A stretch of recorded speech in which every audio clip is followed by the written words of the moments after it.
Olá, bem-vindos ao Melhor e Mais Justo. Não vai haver golpe.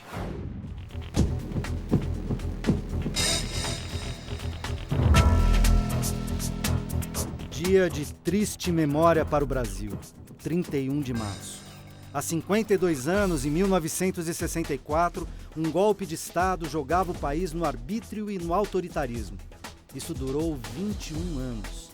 Longo período de trevas, violência e ausência de liberdade. Hoje, 31 de março de 2016, ironicamente, o Brasil está diante de uma nova ameaça de golpe de Estado. As roupas do golpe, em 64, eram verde-oliva dos militares. Agora, em 2016, são negras das togas e verde-amarelas das massas manipuladas por forças midiáticas, jurídicas, políticas e policiais.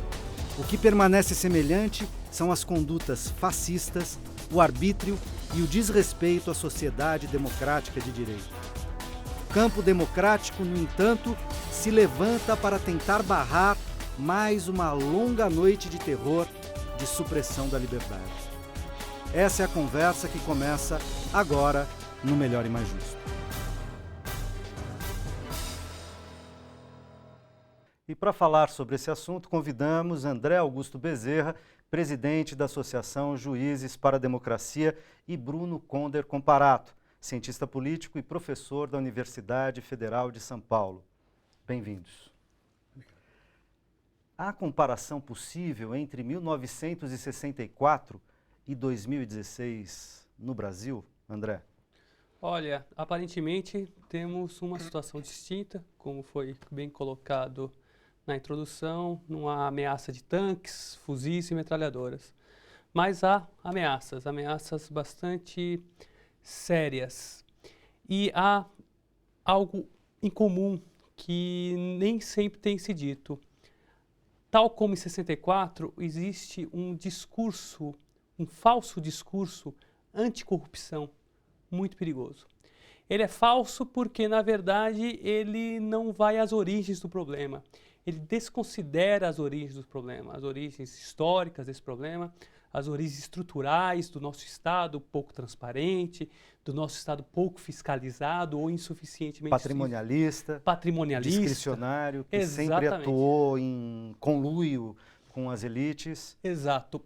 E para esse suposto combate à corrupção, os direitos, aqueles direitos arduamente conquistados pela sociedade civil, que estão hoje, agora, estampados na Constituição de 88, são vistos como verdadeiros obstáculos. Né? São vistos, ou são falados por esse discurso como se fossem instrumentos de impunidade. Então, há um discurso autoritário muito forte, tal como em 64. E tal como em 64, esse discurso pode levar à derrubada de alguém que está no poder de forma legítima, de forma democrática, gostando ou não dessa pessoa. Bruno. Tem uma situação muito semelhante com o 64, embora eu não tenha vivido aquela época, nasci depois, mas eu já li muito sobre isso, enfim, nos livros, né? Depois que veio o golpe em 64, não dava para fazer pesquisa em ciências sociais ou ciência política de maneira a incomodar os militares, então tem uma bibliotecas inteiras sobre que as pessoas escreveram para entender as razões do golpe, né? Então a gente sempre estuda muito isso. Então tem alguns elementos comuns. Agora tem coisas diferentes também, né? Então em comum a força, o vocabulário da força, vocabulário da moralidade e, sobretudo, sem a participação, contra a participação das pessoas, né? Então, felizmente, eu passei os últimos 15 anos dizendo aos alunos que democracia não é só voto, não é só eleição. E aí eu vejo que a gente tem que voltar atrás e começar a dizer que democracia começa pelo voto, começa pelo respeito do resultado da eleição. Ao menos o mínimo, né? Pois é, a gente mínimo, volta né? a uma definição mínima de democracia, né? Então a gente nem fala em direitos, isso tudo é... É definição insuficiente, mas que nem isso Pois está é, pois Então, é. vocês estão apontando uma questão que sugere uma nova pergunta, então, que é a seguinte, quer dizer, há um discurso, há uma disputa simbólica na sociedade, como houve em 64, há também em 2016, naquela época, em torno da restituição de uma moralidade, do combate à corrupção, em geral, não só no Brasil, diante de golpes autoritários, esse é o discurso, é o pretexto, né, a partir do qual, então, tenta-se justificar a intervenção que se pretende. Isso não quer dizer, nem para nós aqui, nem para você, naturalmente, que nós tenhamos qualquer tipo de problema com o combate à corrupção, né? Nenhum de nós, nenhum cidadão decente nesse país é a favor da corrupção, muito pelo contrário, quer ver a corrupção absolutamente investigada para todos, de maneira republicana e com respeito aos direitos fundamentais e ao devido processo legal. Então essa não é a questão. A questão é o uso, né, pelo que vocês estavam dizendo, quer dizer, o uso de um discurso moralista, de um discurso higienista, que assim, vamos limpar o Brasil da corrupção, da moralidade, discurso muitas vezes realizado por muitas pessoas acusadas de corrupção, tá certo? E que estão sob investigação da justiça brasileira. Atualmente, e muito recentemente, grandes veículos de mídia têm tentado desconstruir essa ideia de golpe, né?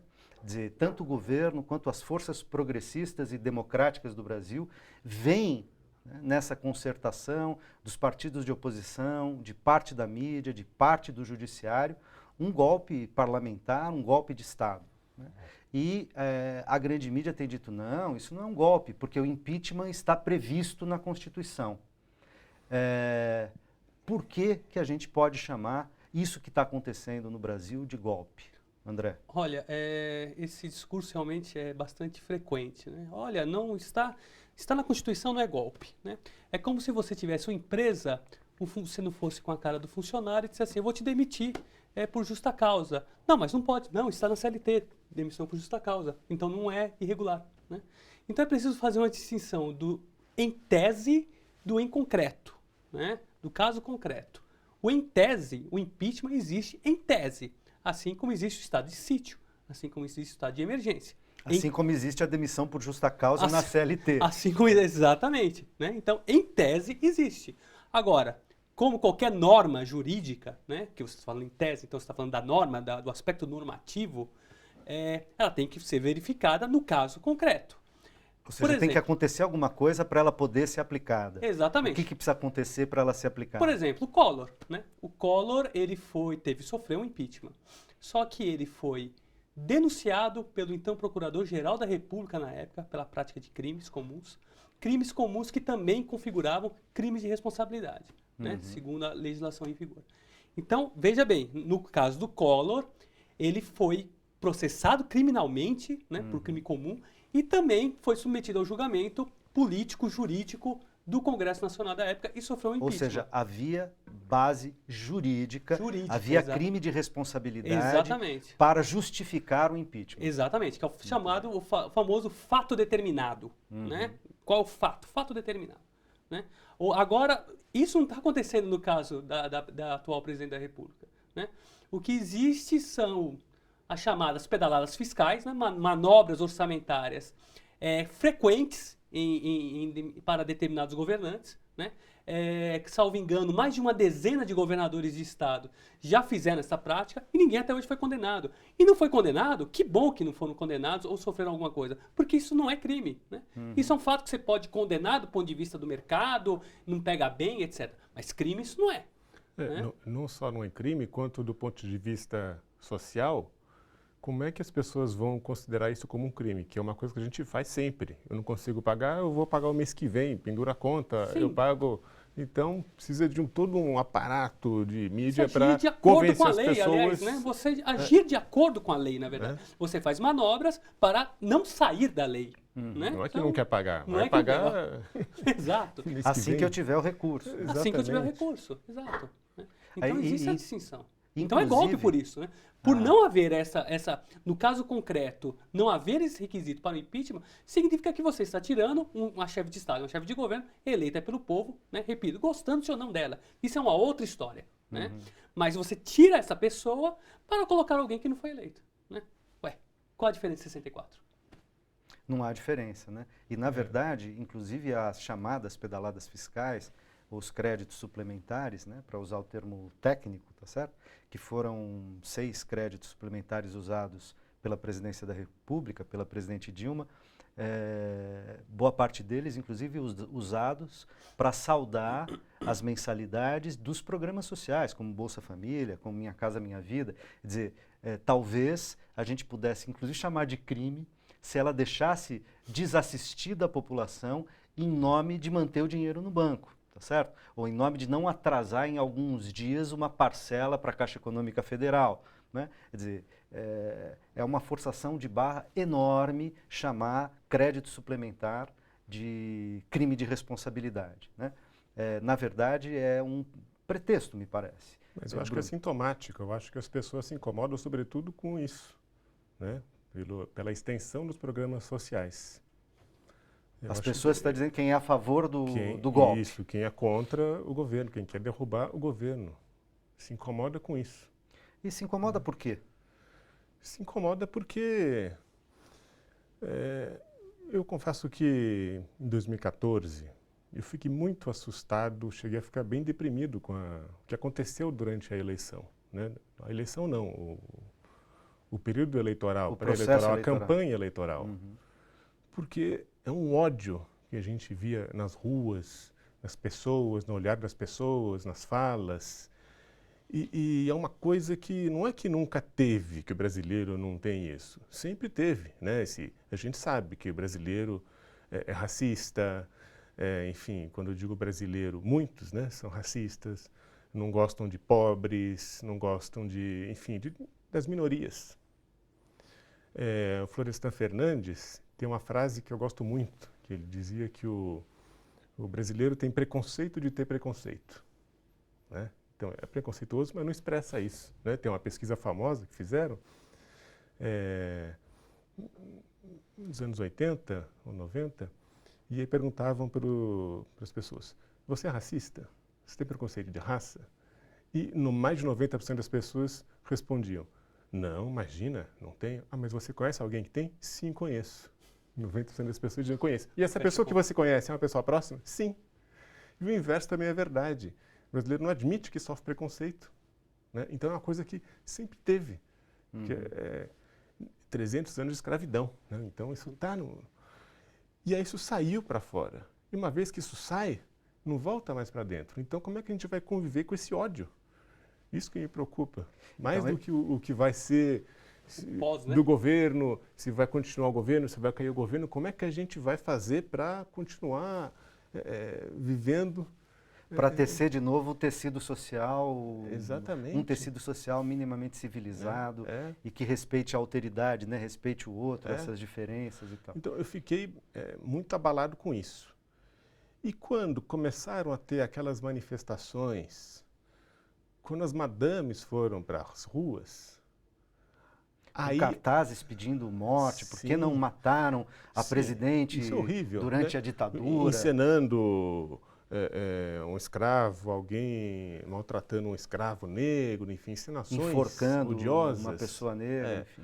Agora, a reflexão que eu queria fazer é a seguinte, se as madames foram para a rua, é que elas estão acuadas. E se elas estão acuadas, é porque mudou alguma coisa no país. Então, o pouco, claro que para mim, eu esperava muito mais, né, do governo de esquerda, mas teve avanços significativos. A ponto de incomodar a classe média. Exatamente. E as elites. Eu acho que é isso que incomoda. André, como é que você lê isso? De fato, né, há um incômodo. Né? A preocupação é essa, perdeu-se a vergonha de ser preconceituoso. Isso é assustador. Né? Isso é assustador.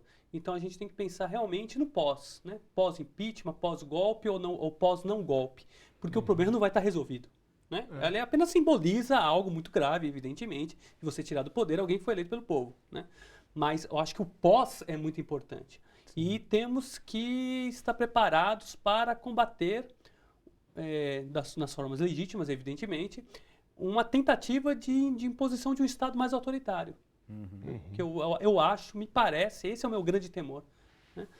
Por exemplo, eu vou puxar a sardinha um pouco para o lado do meu trabalho, o judiciário. Né? Temo muito que algumas bandeiras nossas de democratização interna do poder judiciário, né, sejam enfraquecidas. Ou seja, que haja retrocesso, mesmo que se mantenha uma fachada de democracia. Exatamente. Qualquer que seja o resultado. Né? Porque por conta de alguns casos da justiça isolados, né, paguem todos. Né? E que se queira, por exemplo, juízes subalternos, né? Não obedientes à lei, mas obedientes a seus superiores, né? Como se fosse uma carreira militar, como era a magistratura planejada pelos militares, né? Com a lei orgânica da década de 70. Bom, eu preciso fazer um primeiro intervalo, mas a gente já retorna com esse importante debate. Não saia daí.